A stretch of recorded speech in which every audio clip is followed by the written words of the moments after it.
Yeah. Hey. All right. Hey. Yeah, I mean. So we about to take off. Hey. Please do remain calm.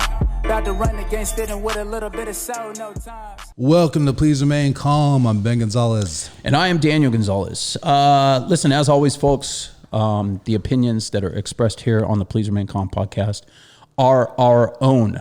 They do not reflect the opinions of the Los Angeles City Fire Department or the Los Angeles Department of Health Services. And that being said, thank you guys again for listening, helping us grow the pod, liking, sharing, commenting. If you reviewed us, oh man, thanks. If you took the time to do that, we really appreciate it. Our podcast only grows from the listener support and our little family of subscribers. Pretty loyal subscribers too, man. Pretty happy at the fact that we do grow incrementally throughout each episode. It just tells us that you guys are sharing the podcast with each other, with your family and friends. We're getting a lot of new listeners and followers that are just now getting their notices that their interviews are coming up with LA City. And like we've talked about in the past on this show, there's a lot of turmoil going on in the fire department. Not just the Los Angeles Fire Department, it's happening all over the country. Oh yeah. There's vaccine mandates going up all over the place. Pretty much if you live in a major city or major municipality, I almost guarantee you're going to have a vaccine mandate that's going to happen. Absolutely. It might take a little while if you're in a red area as opposed to a blue area, but I'm telling you, man, with these variants and shit like that are coming out, it's going to happen. Totally. And with that, with the mandates, there's obviously, and we've talked about it on the podcast before, there's obviously a lot of different reactions to those sorts of things, to mandates. You know, people obviously don't like being told what to do and whatnot, and I get that to a certain degree. But there's a lot of people being fired, a lot of people losing their jobs over this thing and sticking to their ideals and giving up this career because of these mandates. Mm-hmm. A lot of hiring and stuff going on because of that. There's a lot of movement, a lot of restructuring. I mean, over the past 2 years too, they pretty much had to do like a hiring freeze. Right. Partly because cities were running out of money because everything was shutting down. There's no revenue coming in. Mm-hmm.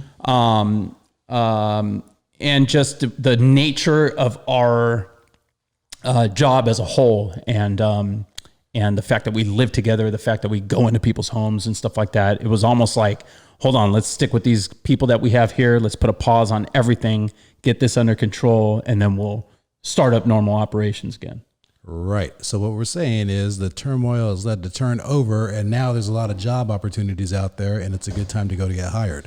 We also listen to our listeners. We love the support we get from the family here, and we want to give back. So one of the things that we get asked about a lot, and one of our most popular episodes was when we had two newer firefighters. I think Hunter had just cleared probation, right? Yeah, Hunter Feldman. Yeah, and Robbie was on the job a few months on, right? Yeah, Robbie Hayes just got hired with OCFA, right. And he's doing great down there, by the way. Shout out to Robbie. Awesome. And Hunter.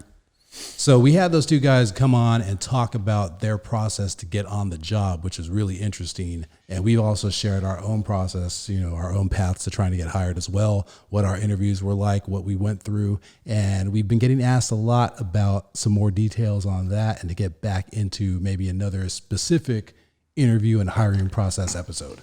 That episode was How to Become a Firefighter, and that is episode number? I'm going to say it is 17. Fact 16, check that fool. 17, something like that. He memorized. I don't know how he does it, man. He's got like a photographic memory. So that's what we're talking about today. We've had a number of messages across the board from me and Ben asking how to prepare for their oral interview because it's coming up. So we thought, hey man, what better topic to cover than oral interview prep? So I can stop doing it one person at a time. You guys can all get a feel for it. So I started thinking about obviously I've been on the job 18 years. I've helped countless guys prepare for interviews, just sharing the things that I learned when I was coming through and coming up and learning. But we also do oral interview, like mock oral interviews at the fire station. Typically when people call and want to come do a station visit, have an interview coming up, we'll sit them across the table from us. 3 or 4 of the firefighters will sit on the other side and we'll basically mock up an oral interview for them. So they get the feel of what it feels like to walk into a room with a panel of guys of authority on the other side, asking you questions, following up with other questions based on your answers, taking you down a path that maybe you don't want to go down, but you said the wrong thing. Oh, okay, that's what you want to do. Well, this is this, and it takes you down. And you realize you wound up at a dead end, and so ways to avoid those things and stuff like that. And it can't be overstated how helpful that is and useful that is. If you do have an interview coming up, please find a fire station and do one of these mock rolls. It seems awkward if you're asking strangers, if you don't know people on the job, to ask, but it definitely pays off. You need to have that little feeling of intimidation and going in there and sitting across from them before you actually sit across from them. So we start off. Obviously, we always like to have guests with us here in studio. It's always great to have different perspectives on different things. So I started thinking of captains and stuff like that I've worked with in the past that have done oral interviews and who would be great to have on to discuss this topic. And I thought of Captain Chris Lewis. Chris, say hi. Good morning. Great to be here. Great to be on the podcast. I've been a big fan. Like you say, shout out to Robbie, just had a birthday. Yeah. Oh, yeah. And getting hired on the job, any fire department job, is just it's a tough part. It's either make or break. Yep. And like Ben said, it's we call it a seat open. Seat open now, it's a bunch of seats open. And preparing for the fire department is something that you just don't do on a whim. You have to prepare like now, like when your son's age is. Oh, yeah, man. You got to look at prospectively, what do I want to do in my future? And so you can kind of sink yourself if you start doing, and social media is real big now. Yeah. So you go on your social media account and you do these things that are questionable to the people who are in power. Yeah. Which means everybody who's judging you. So you can't really be turning up bottles, turning up drinks, smoking, doing, weed is legal now. But sure. It's not legal in the eyes of what's going on, the people you're trying to please. Right. And let me go back and give you a little bit about myself. I've been on the job 34 years. Yeah. Retired as a captain. Just recently retired. Congratulations. Oh, congratulations. Thank you. And I've been doing interviews for about the last 13 years. But my interview and mentoring process started when I was a probationary firefighter. My mother worked at the library in Marina Del Rey. Oh, okay. And I get a call. She says, hey, Chris, I met this guy at the library. He was getting all these firefighters studying books. And I gave him your number.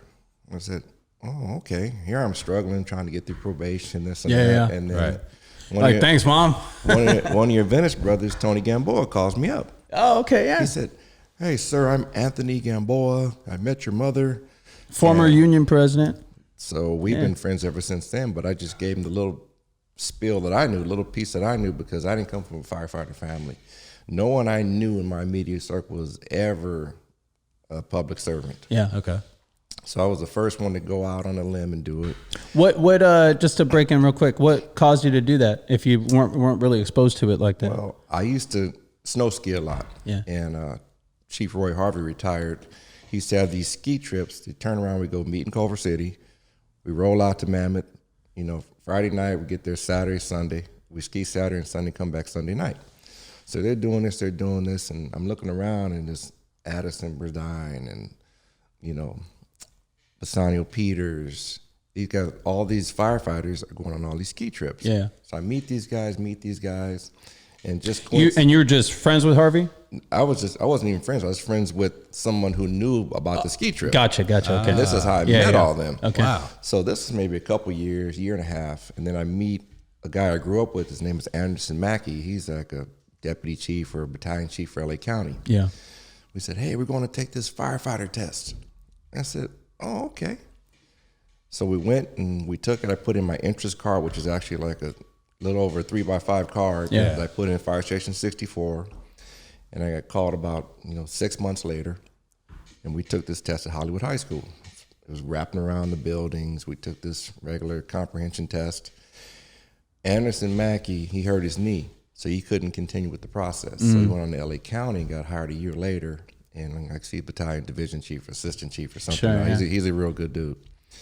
And I did this, and I just kind of lucked out because I got a 96 average, and I was an athlete. So I figured, and I was always told that if you do your best and you're trying 100%, you're getting on Yeah. the field. You're Oh, gonna yeah, be on man. the field. You're gonna Right. play. Right. And so that's how I looked at it. Like Effort's huge. It was a competition. Yeah. So I'm not gonna let that guy beat me. That dude beat me. I'm gonna beat all of them. So in the process of things, I wanted to stay like in the upper half, sort of in the middle, sort of under the radar. I need to be in the front. Definitely didn't want to be in the back. Sure. Yeah. So that was my process getting on. I worked in Watts as a firefighter paramedic captain at Station 64 for like 17 of my 34 years. Old half of my career. Man. And I ended up retiring from Watts at Station 65, and that was my whole battalion. But since I helped Gamboa, and like we talked about people at the station, they come to the station, they want to know about the job. Right. They want to get interviewed, but in the days of COVID, we really can't have outside visitors at the station. Yeah. But even more so than that, when I was third year captain, I was a captain in the recruitment unit. Okay. Recruitment unit is where we see candidates after they come through, schedule them for their interviews, and that gave me a whole different world where they said, well, it was Birmingham, Alabama, the first time. And I was actually on the interview board for their entrance Oh, okay. interviews. Yeah. And that happens sometimes too with other departments. Right. They'll have other firefighters, other captains from That other was departments back come in. then. Yeah.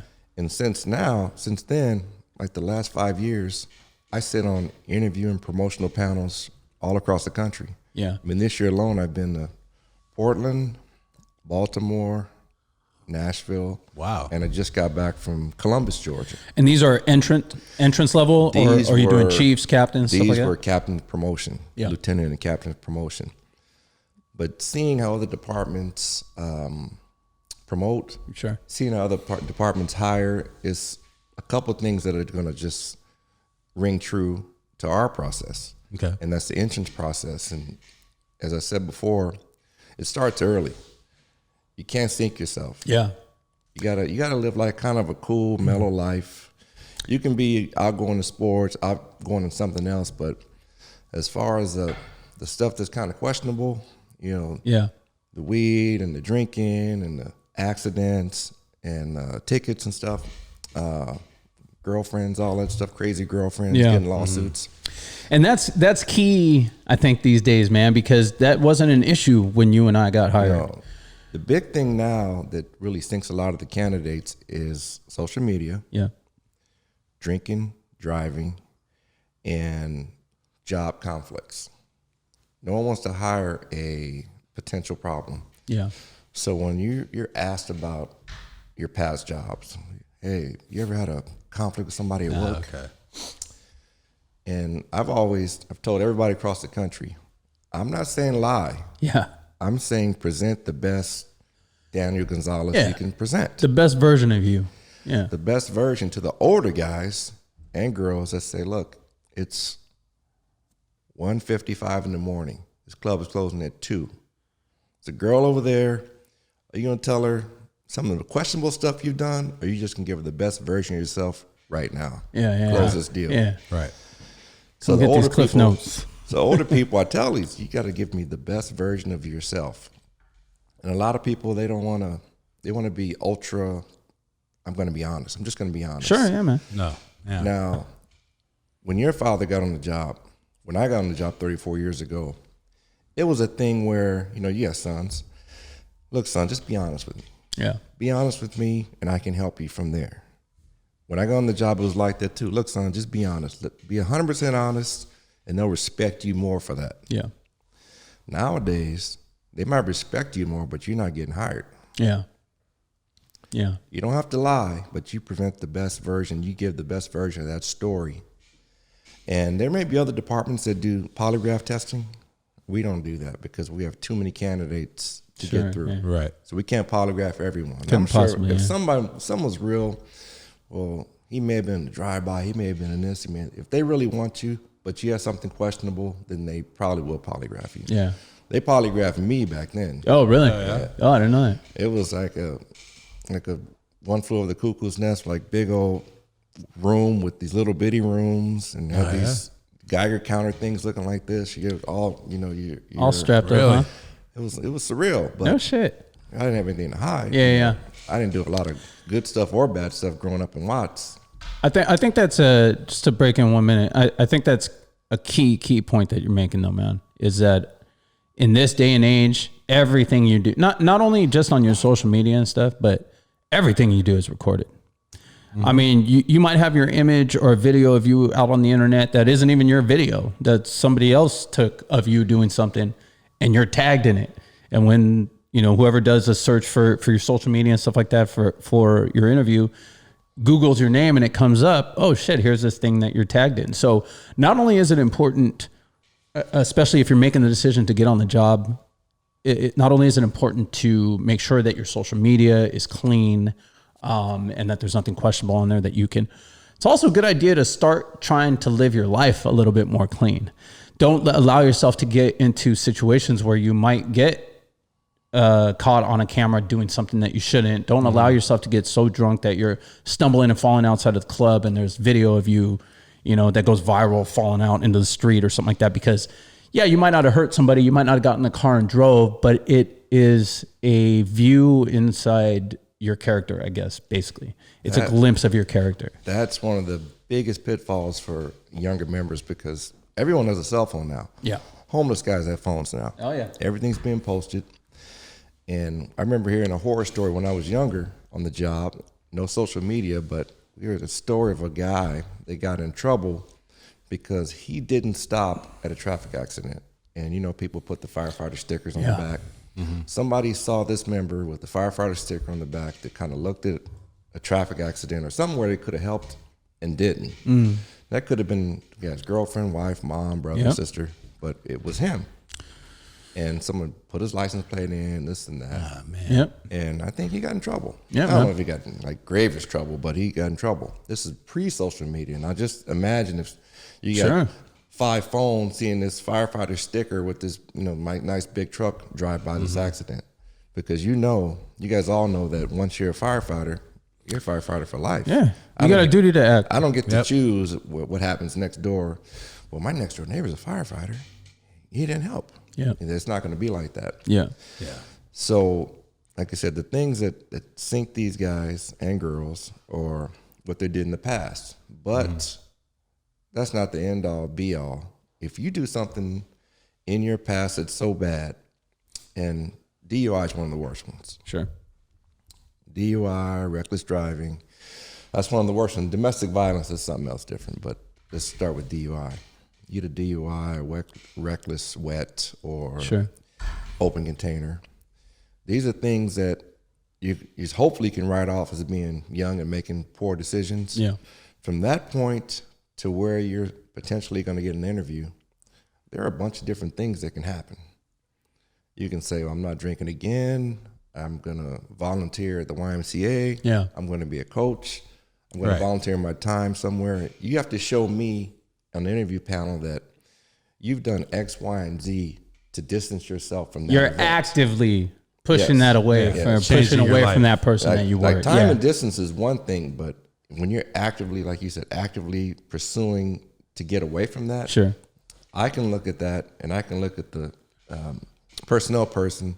We look at each other and say, hey, he's doing some good things since then. Because some people think, oh, I got a DUI, it's over with, it's done. Yeah. No, it's not. I think it's key too to just mention that, like in that situation, it's key to be honest too. If you got something that's in your past that, deleting a social media post ain't gonna make that go away. They're gonna go through your background. They're gonna know about it. Don't try to hide things like that, because the second you're caught lying or actively being sneaky about something like that, as important as that, it's not gonna end well for you. Things that are documented like that, of course, you have to disclose those. Yeah. I mean, there's definitely stories out there of people, not mentioning a DUI. Oh, well, that was, 6 years ago. Well, why didn't you put it on here? Yeah. If it's documented, you have to disclose that. Yeah. Disclose it. I had these speeding tickets, but every person should go out and get their DMV record too. Yeah. Go to DMV, get your record and see what's on there. Stop a police officer that or someone and say, hey, here's my driver's license. You know? Yeah, run this I one don't know real if they're quick. really supposed to do that, but Yeah. if you know somebody that can run and say, oh, there's nothing on your record. Yeah, But you should try and do these things before you sit in the seat. sure. And getting in the seat is one thing. Passing an interview is one thing. Passing an interview is going out to station, practicing, telling me the best version of yourself. It's the background part that a lot of people don't get through after the interview. Sure. But, so this is all. This is essentially laying the groundwork.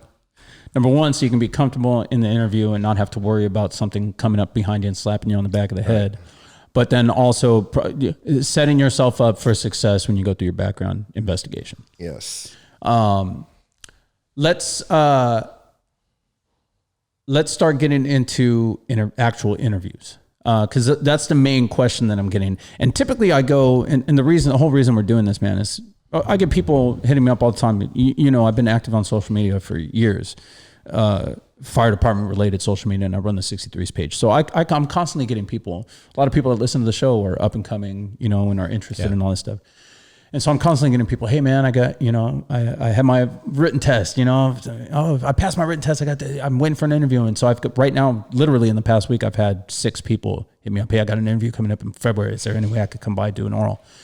With all the, you know, pandemic and stuff like that, they're not really allowing visitors in the station. So we're not able to do it the same way that we've been doing it. So I wanted to cover first of all, a few things.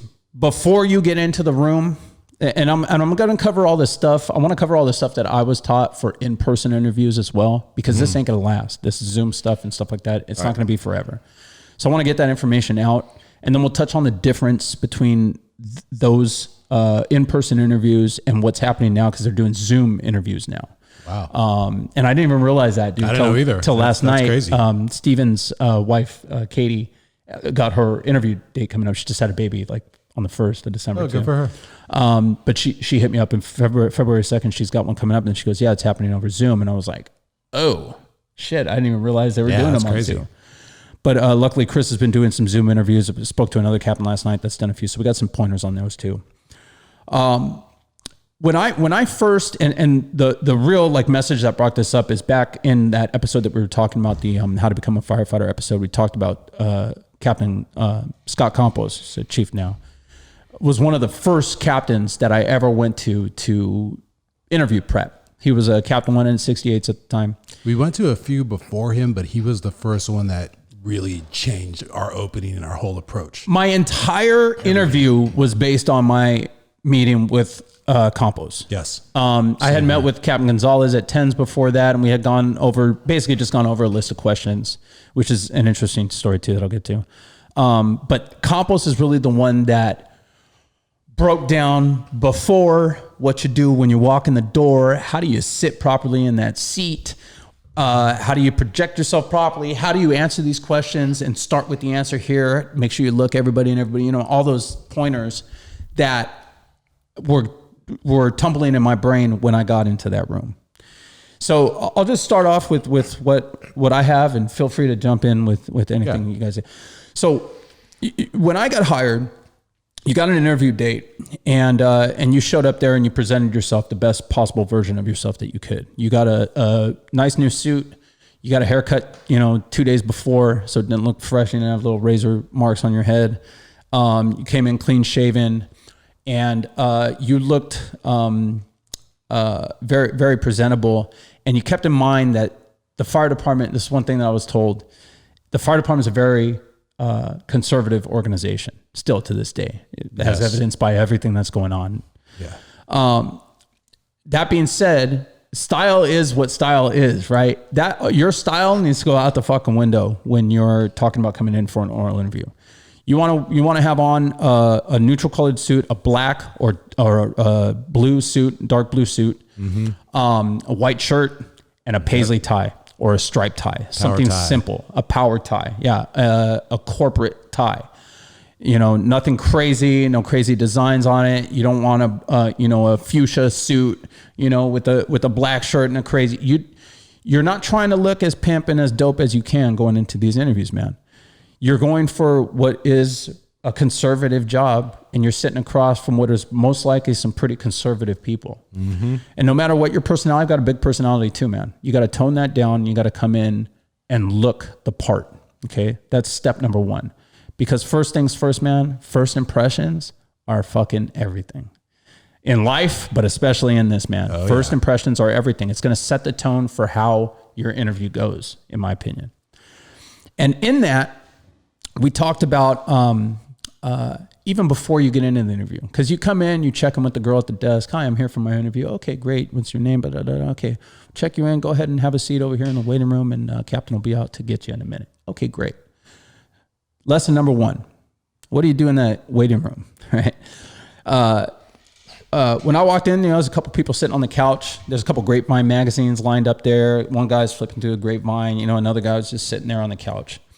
And what Campos told me and what I wound up doing was, he goes, look, man, everybody's going to be nervous when you get in there. Okay.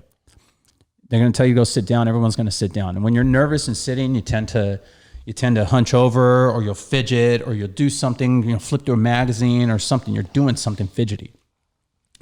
You're going to go and you're going to stand. You're going to find a nice out of the way place to stand in the waiting room. And you're going to stand there nice and tall with your hands behind your back. And you're just going to wait. Nice and tall, straight back, chest out. So that when that person comes out to get whoever they're going to get, right? Because it's probably the runner or whoever the, HR person or whatever is coming out to get you. They're going to walk in that room and they're going to see a bunch of candidates for this position of firefighter.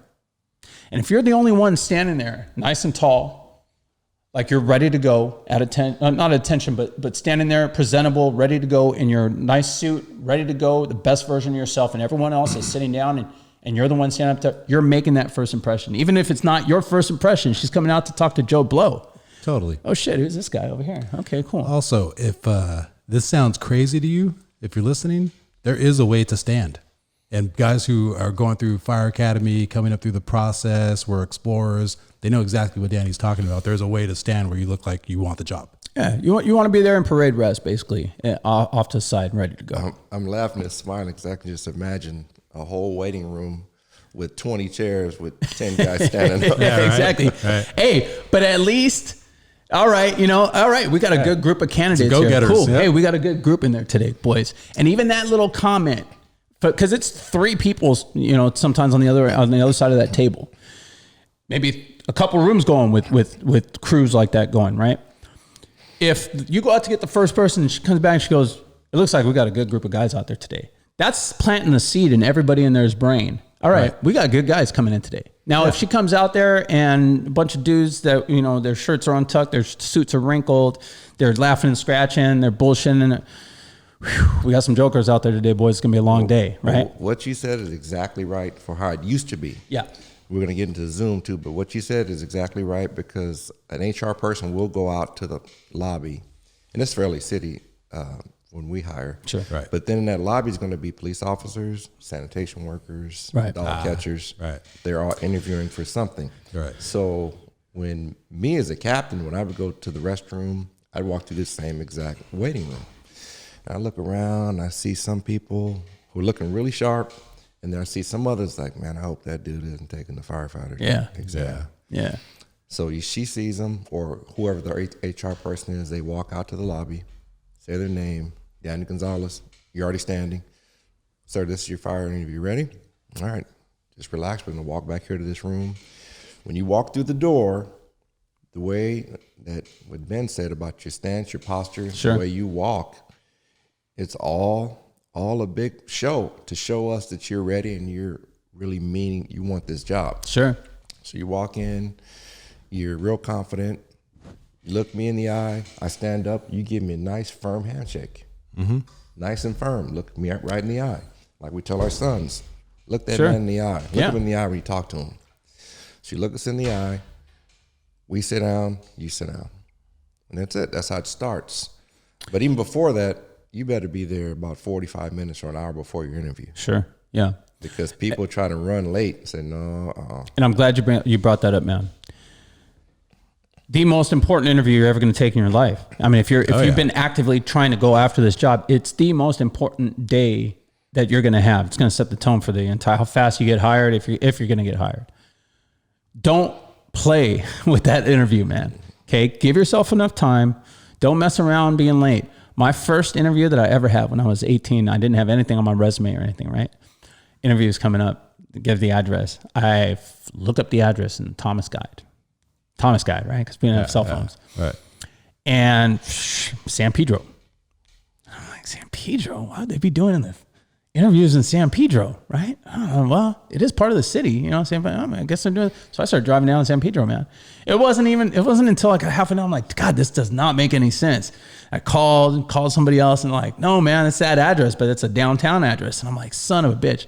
And turn around, I'm hightailing up there. Thank God I had given myself an hour. I still wound up being 15 minutes early to the thing. But can you imagine if that happened to me, man, and I'm no dummy, you know what I mean? But you're so locked up into this day and getting everything right. And you have so many things going through your head. What questions are they going to ask? All this shit like that. Something like that might happen, you know, or you forget something that you were supposed to bring to the interview or whatever the hell. Shit happens. There's an accident on the freeway, whatever. You know what I mean? Give yourself enough time so that you're not late. Just like I said before, first impressions are everything. And if your first impression is I'm late to my damn interview before I even got the job, that is no good first impression.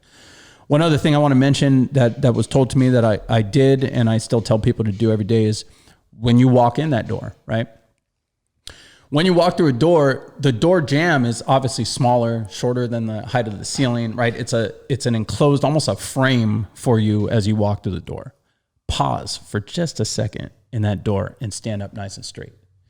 That's literally your first impression to these guys and gals on the other side of the table. And so if their first impression is you inside that doorway as opposed to you standing in this full open room, it's almost like a trick of the brain to see you as a bigger entity. And firefighting is a very physical job. So one of the first things, even if they don't say it, they're thinking is, can you physically do this job? Right. You know, is this, 5 foot nothing small framed person going to be able to lift a 35 off of here and stuff like that, right? Those aren't measurable things that we can write down, but we all know it's a real life thing. Sure. Yeah. So your first impression seeing somebody, just pause.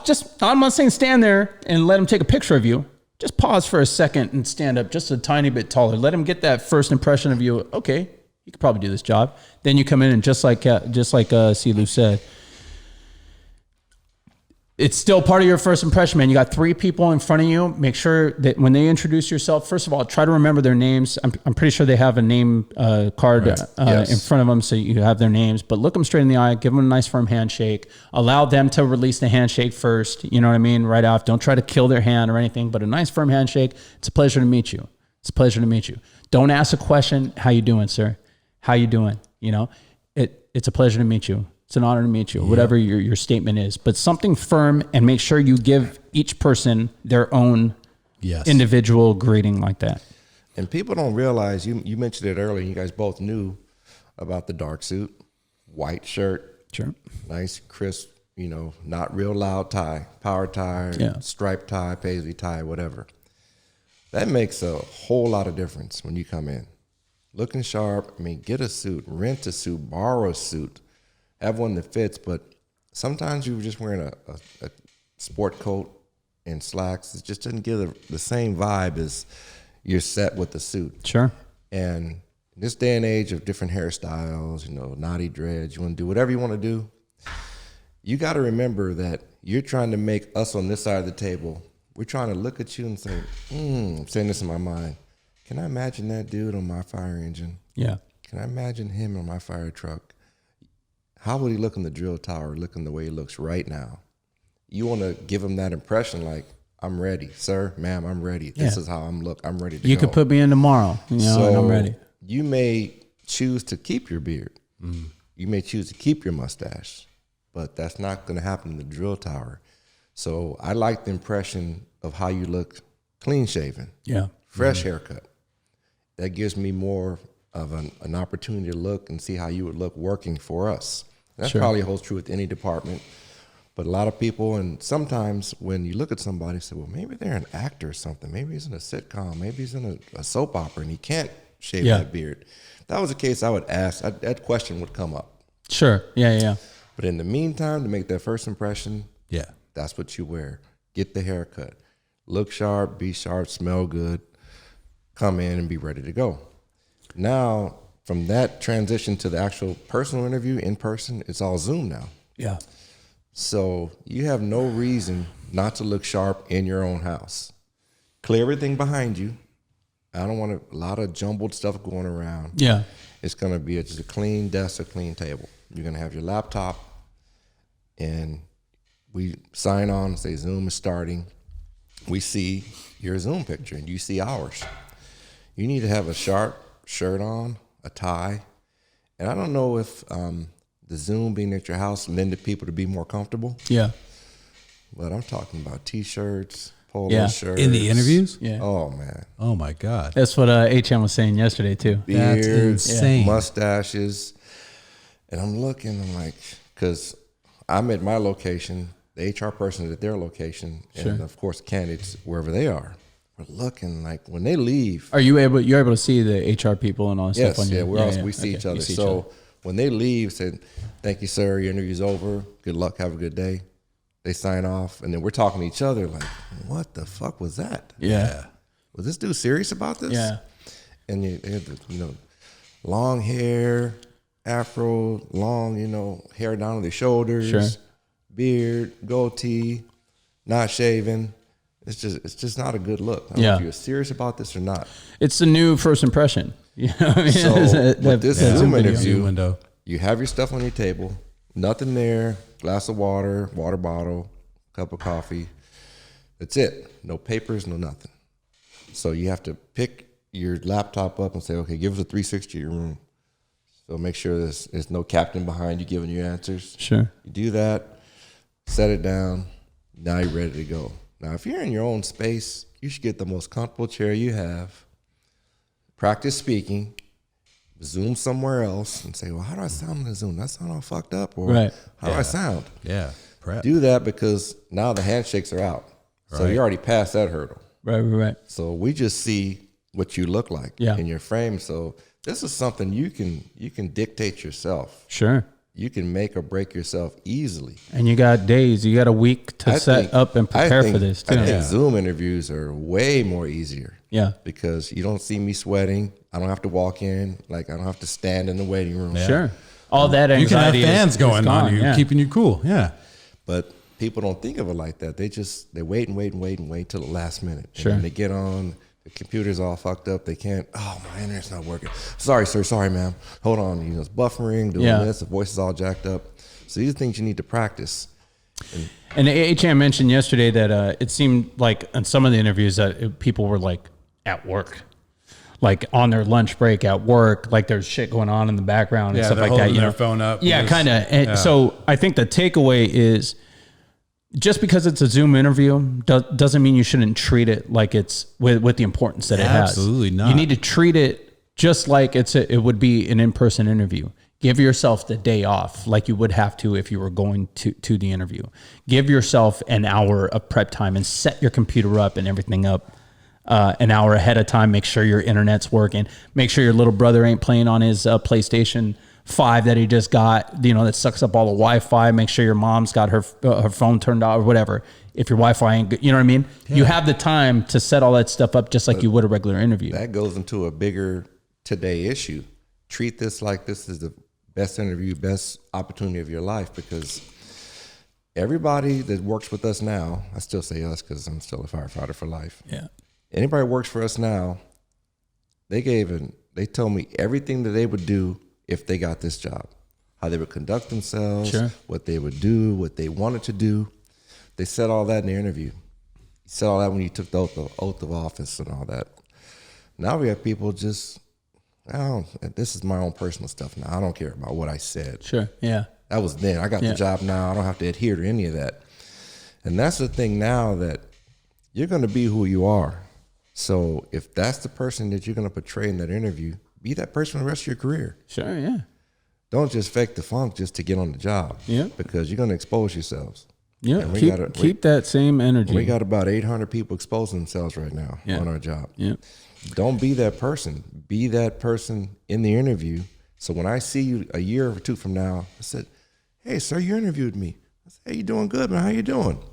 I see people, and when I first started doing interviews, when I was first in recruitment in 2008, pretty much everybody that my hand touched back then, they're all captains. Sure, yeah.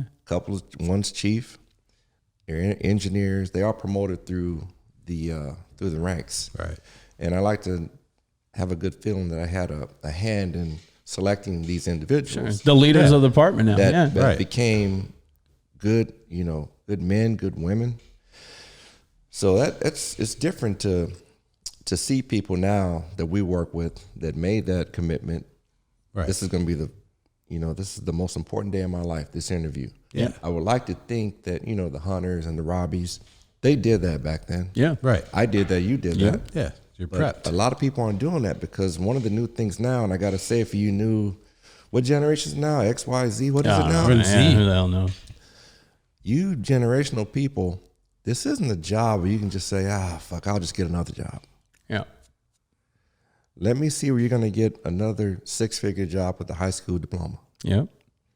And they're not really tying into that. Well, I can get another job. And I hear that a lot from a lot of our younger members on the fire department that are being put off leave with no pay. Yeah. I'll get another job. We'll see what happens. I don't know. When I got on this job, I took a pay cut.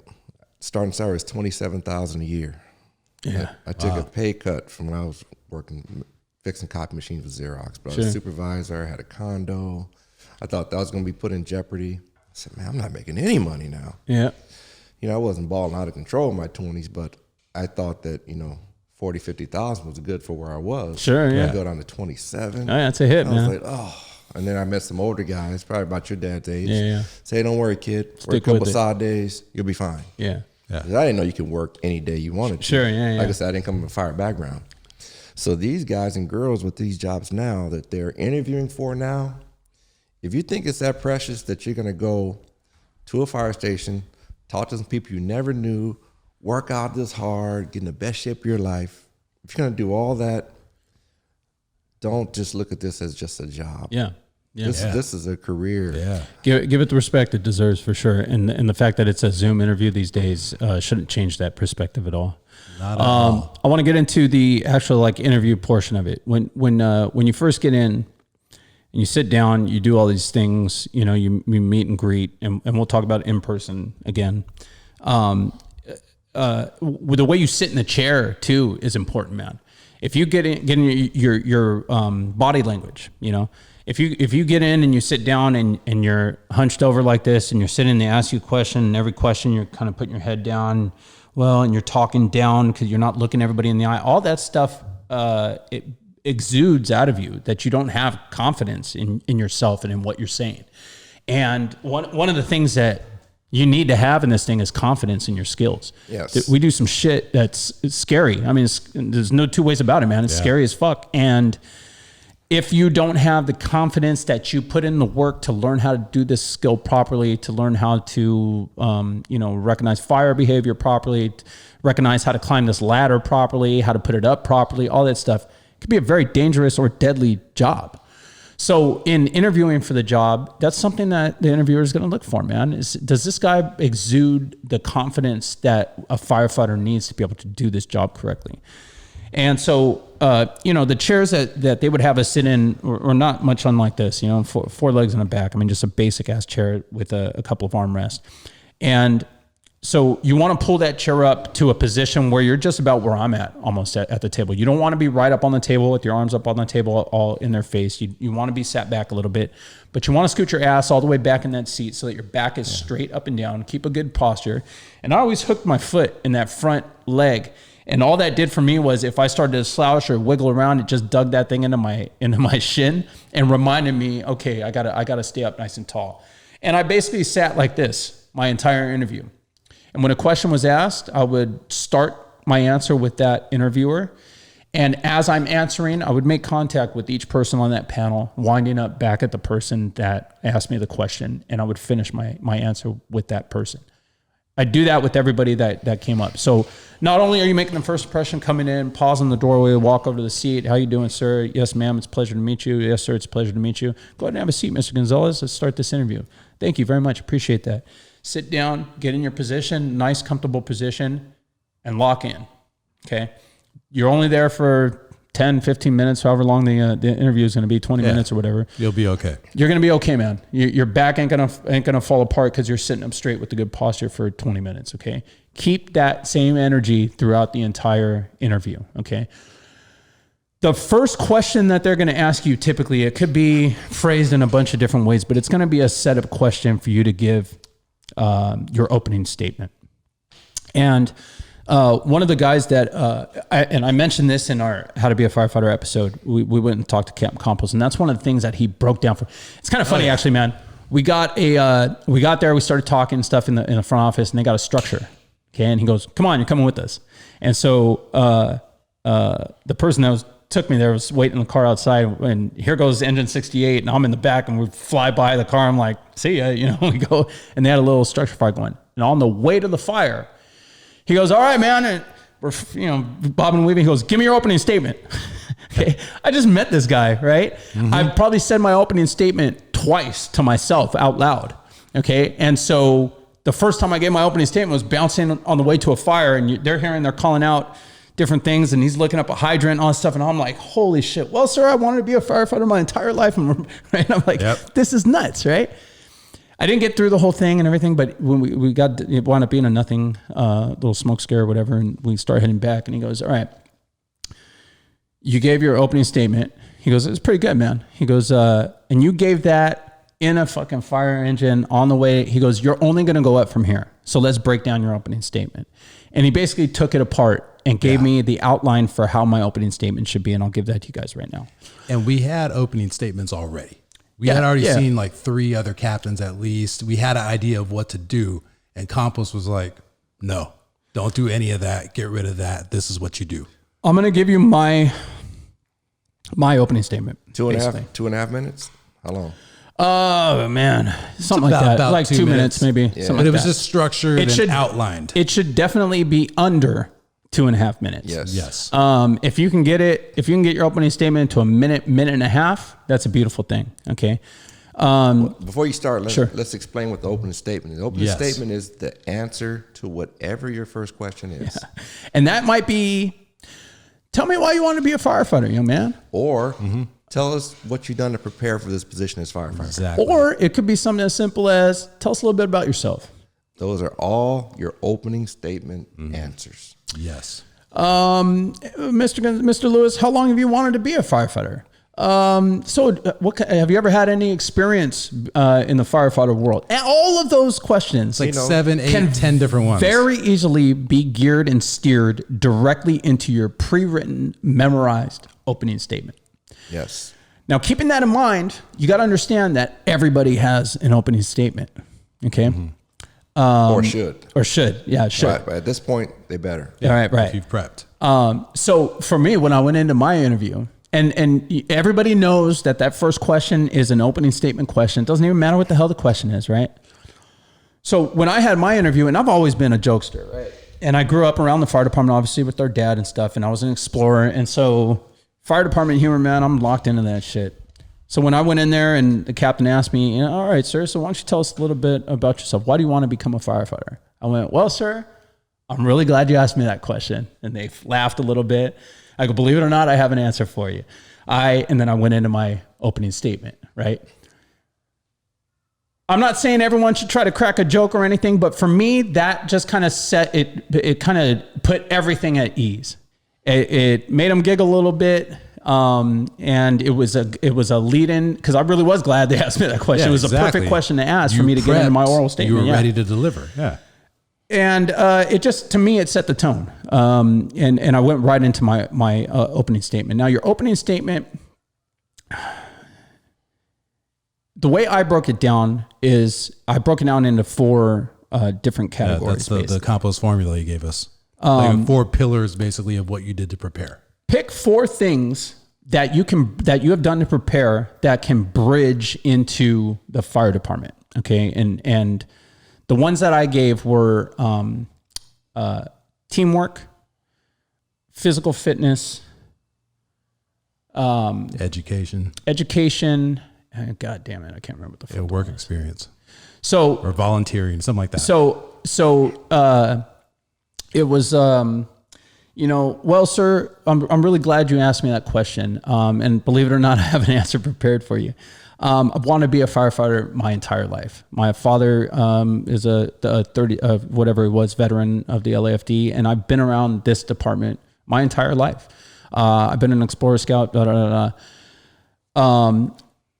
There are four main things that I've done that I feel like have prepared me for this career. Number one is my education. I am a straight A student at school right now. And I break down my entire education. I graduated high school with this GPA. I went on to fire science courses at Santa Monica College. I'm currently in this course right now. I went through South Bay Fire Academy. I've gone through EMT school.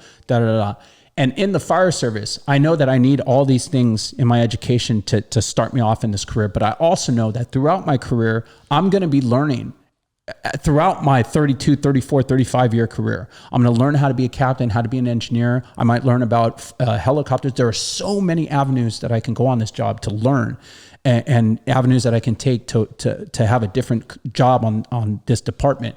And so my background in education and my commitment to education is preparing me for the continuation of my education throughout my career. And it's one of the main reasons that I really want to be a firefighter.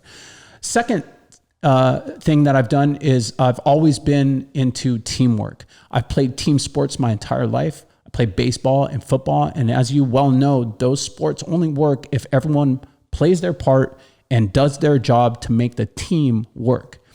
Just like in the fire department, I'm part of an engine company or a truck company, and that company has a play to make, and I'm just a part of the team that's making that play. I need to know every position. I need to do every position correctly, and if we do that correctly, we're going to win the game, which is putting that fire out or saving this life. And it's another reason why I want to be a firefighter. And then I basically broke down those four things. Yeah. What was the other ones you said? Education. Yeah. Work experience. Yeah. My work experience. Physical fitness. When I got out, the first thing I did was get my EMT. I've been working as an EMT for the past year. I put myself through paramedic school at Mount San Antonio College, graduated, and I've been working as a paramedic for McCormick Ambulance for the past year. It's the only career that I've ever wanted. And so my work history reflects that. And that work history has prepared me for the medical side of this job, where 90% of our calls are medical. And so I know what it's like to be on a 911 call. I know what it's like to help somebody. I like that feeling, and I really enjoy helping people. And that's just another thing, helping people. I've always done that my entire life. Anytime I pass by an accident or somebody falls on the sidewalk, I've always been the one to come up and want to help and make things better. And just like in the fire service, that's what we get to do every single day. Every single time the bell rings, we come out and we're there to help. It doesn't matter what the situation is. We're going to figure it out and we're going to get you some help. And I love the idea of doing that for a career and being part of the Los Angeles City Fire Department. That's it. You tied in everything that you've done to the fire service. We call that bridging. Bridging, exactly. Bridge Yes. everything you do to what we do in the fire department. But you want to keep it under 2.5 minutes. Talk about all those good aspects. You talked about your family, talked about your education, talked about being physically fit, talked about teamwork, which is a big thing. But some people say, well, I didn't play on any teams. What did you do? Were you in Boy Scouts? Did you play tennis? Did you play golf? Yeah. You played. Did you work at Home Depot or something? You played. Yeah. You worked for an institution or an entity that needed you to do your part. Yeah. And that's what people need to realize. They need to do that and show us that you know what that whole thing means. Because when you talk about what have you done to prepare? Why do you want to be? Why do you want to work for LA City? If they give you that specific question, why do you want to work for LA City? You still say you're full on opening what you've practiced for weeks. But LA City offers me the opportunity to work in the hills, in the ocean, boats, helicopters, inner city, brush interface, beach. You say things like that, and you only know that by going to visiting stations. Or nowadays, since we can't visit stations, go on the website. Yeah. Join LAFD.org, LAFD.org. It tells you all our divisions, all our bureaus, all the stations. So you can verse yourself on that and you guys know Z, Generation Z. You know about looking up stuff on the internet. Yeah. Look all that stuff up. Be prepared. Know about it. Know how to speak on it. So when they say, because we can't use as much as we used to, say, well, Ben, have you visited any LA City fire stations? Yeah, you want to be able to start laying them So out. if you can't say, well, I visited one, but I'd like to visit them all, but I looked on the website and I know this station is this station is that. And if you have a friend or an acquaintance or you know somebody, a friend of a friend, find out where that person works and say, well, I haven't visited the station, but my good friend is friends with, Daniel Gonzalez, and he works at Fire Station 63, which is in Venice Beach. That's in Battalion 4. They make a lot of beach runs. They work hand in hand with LA County. They're near the airport. You say stuff like that to me, being on the department. I said, all right, they know a little bit about this. Sure. They've done a little He's research. done a little bit. Yeah. And that's all it takes is to show us that you're making an effort. The effort, the prep. Then they'll get into questions, and there's a list of specific questions that they ask, and it's a wide range of questions, and I don't want to give out specific questions here that I've gotten over the years, but they're generally going to be questions that will guide you into discussing experiences that you've had in your life that might pertain to what we do in the fire department. So it might say something like, hey, give us an example of when you disagreed with somebody at work, and how did you resolve that issue that you're having? Yes, there are questions pretty similar to that. Yeah. Hey, tell us about a time when you had to show compassion for somebody that you wouldn't normally know or show compassion for. Or when you had to help someone that's not same background as you, not the same race as you. So questions like that. And when the first captain that I ever went to interview prep, he had his paper. He's reading this list of questions from, and when it was all said and done, he goes, "Here, take this with you." And it was a Starbucks coffee interview list of questions. Yeah. And dude, shit you not, these were the exact questions that I got on my fire department interview. So, these corporate interviews and stuff like that, these are all interview questions that are developed from probably think tanks that come down and say, hey, these are great interview questions. Yeah, and you can find them all online. And you can find them online. So seek them out. But then they'll ask you questions like, and the best thing to do is to seek out a list of questions like that and get an example from your life for each one of those questions, and figure out a quick under a minute answer to that question that fits an example from your life, and have them on deck, because they might not ask that specific question, but they might ask a question just like in your opening statement. They might ask a question that you don't have an exact answer for that, but you can steer your answer into one of the answers that you have prepped already. Right. When it's all said and done, man, you really should have a prepared answer in your head for every one of these questions. Right. And if you don't, you should have a way to be able to steer that question that you don't have an answer for into a question you do already have an answer for.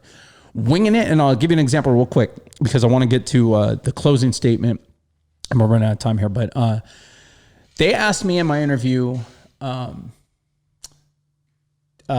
me, if you could invent something to better the fire service, what would it be? Okay. Did not have an answer for that one. All right. I literally was like, I had no way of how do you even steer anything into that? Like you're asking me to just invent something to better the fire. Why isn't it invented already? Like, how am I going to invent something right? So I was like, oh shit, dude. Well, could you repeat? So this gets into, if you get stuck like that, right, and to a point where you're stuck and sitting, instead of just sitting there and going, and it's just dead space, ask them to repeat the question. Yes. I'm sorry, sir. Could you just repeat the question for me? I want to make sure that I have it right in my head. Well, and they'll go through the question again. Well, that gives you that time you're going to be sitting there going, you're going to be doing that, except you're staring at the camera going, gives you a good 20 seconds. Give you a few more seconds. Yeah. And then come up with something, man. But they're going to ask you conflict questions, diversity questions, volunteerism. These are all questions you have to have answers for. Mm-hmm. Yes. And give us a story. I don't care if you made it up, but you have to be sincere about it and tell me about it. A time where you helped an old lady and why you helped her and why that's important for the fire department, because we help people every day. You have to bridge every answer you have Well, my best friend is Hindu at work. I've been to his house. We had their food because I know LA is one of the biggest melting pots in the world. Sure. I'm going to see on my job at the fire department every day people like him, people like his family. And that's key, man. You have to bridge everything back to the fire department. And we don't get mad at it. Some guys say, well, I sound the same thing. Because I say, well, and as a firefighter, I will. They say, well, it sounds kind of corny. No, we don't care. Yeah. And it does. It feels like that because every answer you're given, tell me about a time when you showed compassion for somebody. Well, just the other day, I was walking down the street. I saw a homeless guy sitting there. He had his son with him. Must have been 8 years old, but you could tell they were homeless. They probably stay in a shelter. They didn't have a bunch of stuff, but you could tell they were dirty and homeless. And they weren't asking for help, weren't asking for money, but I saw that they were hurting. And so I stopped and I said, hey buddy, how you doing? Hey son. And I was talking to them and I just asked if they were hungry, if they wanted anything. And he said, yeah, my son's hungry. And so we went to a little store right there. I bought him a couple of lunch meals and we shook hands and went our way. I gave him a couple bucks. And in the fire service, sometimes we don't get called out to things that people won't call for people that are hurt or injured. And if we're out there in the public with our badge on and we see somebody that needs help, we have a duty to act on something that we see or somebody that needs help. And so on a daily basis, when I wear this badge, I feel like I'm somebody who would walk up to somebody and ask if they need help. If I see somebody or see something out of place, I feel like it's my duty to come up to somebody and see if I can help them, especially when I'm wearing this badge. And so as a Los Angeles City firefighter, I would have the opportunity to do that every day, and it excites me. It really does. I like when they say, as an LA City firefighter, I will. Yeah. Mm-hmm. I like when they say that. Yeah. Put yourself in that. You that affirm when it. you walk in that door, that's who you are. Yeah. Mm-hmm. Yeah. Boom. And that's another key point. I'm glad you brought that up. Talk in this interview as if you are already a firefighter. This is a preconceived thing, man. I'm gonna do this. You just need to give me the opportunity.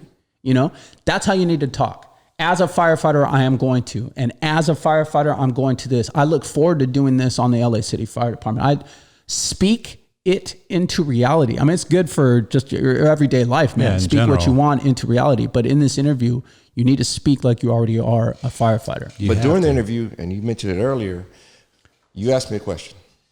I answer your question. But during the answering a question, I look at you, I look at Ben, Yes. Mm-hmm.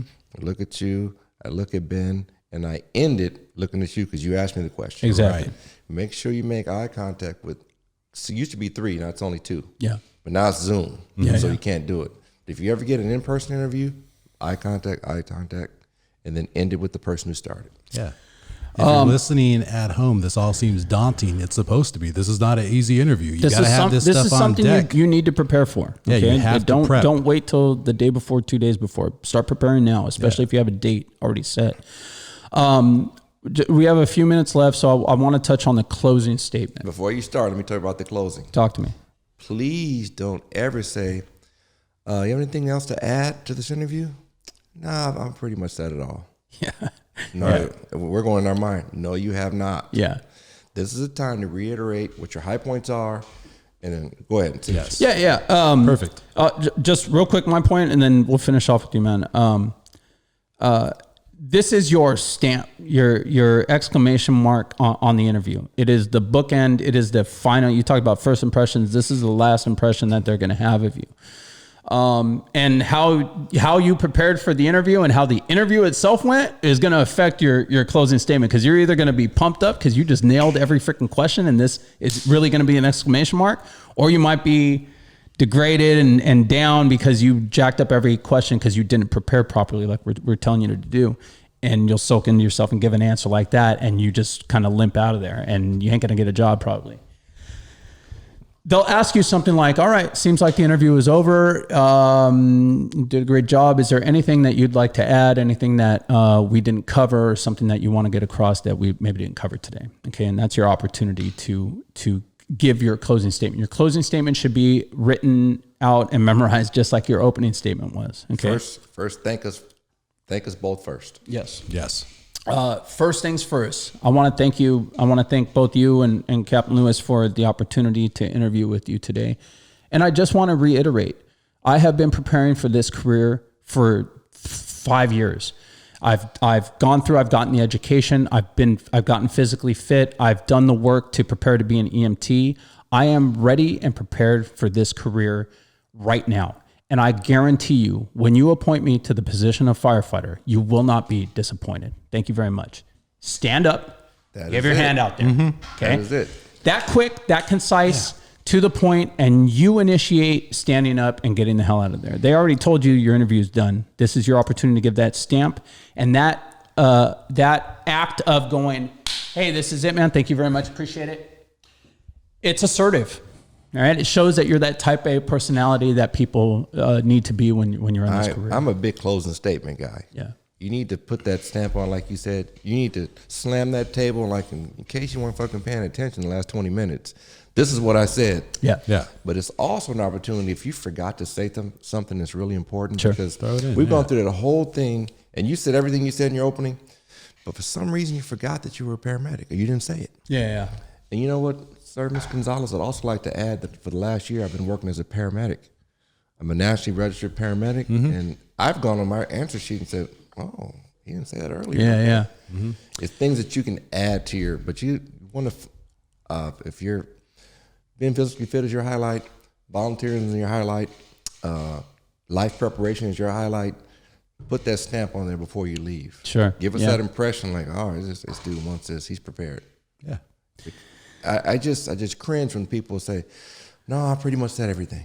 No, I think we covered it all. Come on, man. You know, that is one of those opportunities to just pop them with one last thing as you walk out the door, and really put a stamp on your interview. Especially if you already nailed the interview.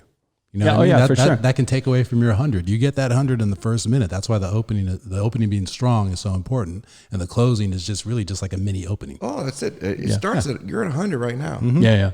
You stay there or you go down. Yeah. We start you at 100. You go to like 101, 110, but you can't get under what is it, 85 now? Yeah.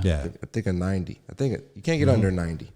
Yeah. I think, and we'll wrap it up here. I think that if you guys have an interview coming up, if this is a career that you're serious about getting, this interview is one of the most important days of your life, man.